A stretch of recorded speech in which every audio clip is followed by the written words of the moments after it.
Assalamualaikum warahmatullahi wabarakatuh. Apa kabar nih anak-anak Umi kelas Anas bin Malik yang soleh dan soleha? Selamat datang di kelas 3. Sekarang udah memasuki kelas yang lumayan tinggi ya. Masih semangat gak nih belajarnya? Hari ini hari pertama kita nih masuk sekolah untuk belajar ya.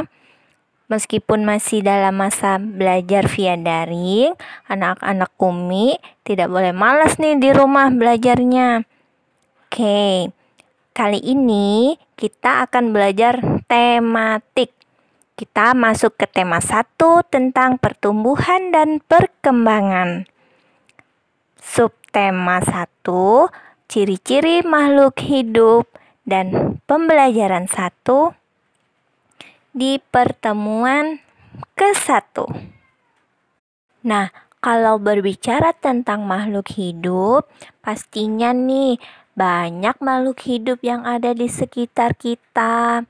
Ayo, coba nih tebak makhluk hidup apa aja nih yang ada di sekitar kita. Iya, contohnya nih ada cicak, ada ayam, ada ikan. Itu semua termasuk ke dalam makhluk hidup. Makhluk hidup adalah makhluk yang diciptakan oleh Allah Azza wa Jalla.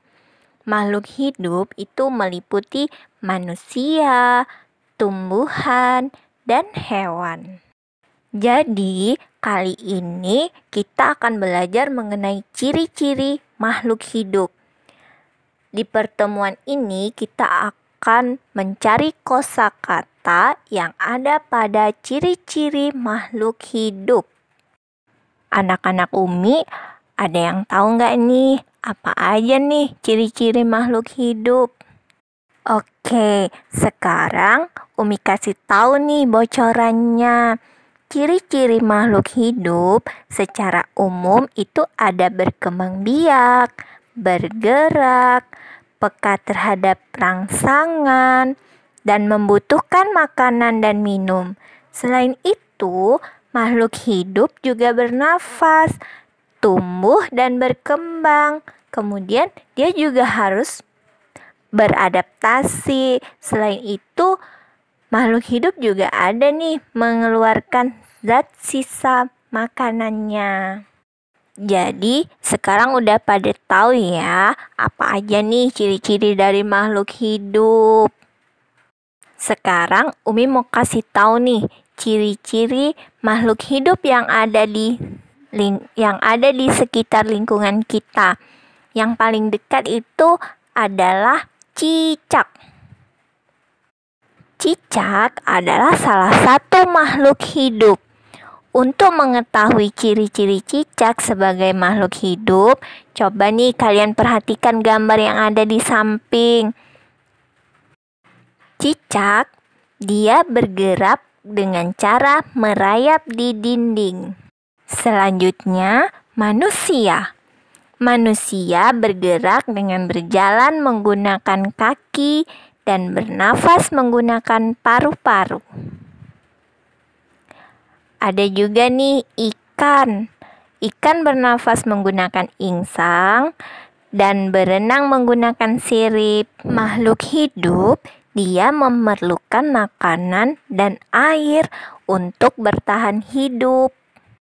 Umi kasih tahu nih, makhluk hidup yang peka terhadap rangsangan itu contohnya seperti bunga putri malu.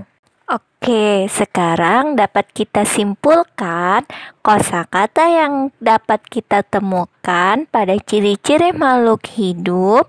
Yang pertama, makhluk hidup dia bergerak, kemudian bernafas, tumbuh dan berkembang, membutuhkan makanan dan minum, dan terakhir peka terhadap rangsangan.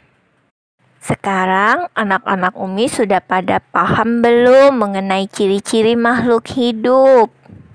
Kalau sudah paham, sampai di sini dulu ya pertemuan kita yang kali ini. Dan pesan Umi, jangan lupa ya membuat resume atau catatan kecil mengenai pembelajaran hari ini. Tetap semangat belajar di rumah, tetap rajin, jangan malas ya. Oke, sampai ketemu di pertemuan selanjutnya. Umi akhiri, wassalamualaikum warahmatullahi wabarakatuh.